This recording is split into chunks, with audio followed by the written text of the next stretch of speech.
স্নেহা তুমি কি করছো? আমি অঙ্ক করছি। তুমি চলে আসলে নাকি এখন? হুম।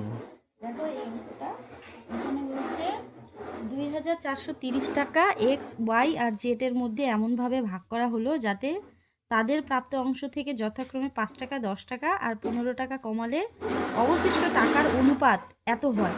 তাহলে এক্স কত টাকা পাবে?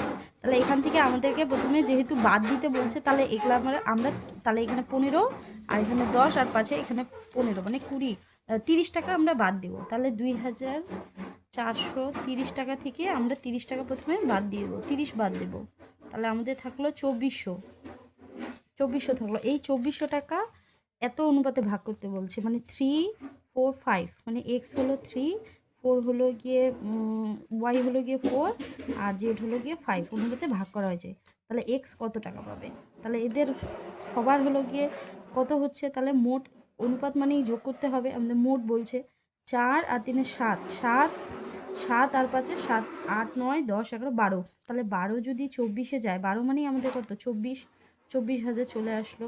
এবার কাঠটা বের করতে বলছে এক্স, মানে এক্স মানে কত? 3। তাহলে এক্স মানে হলো 3। তাহলে এক্স কত টাকা পাইলো?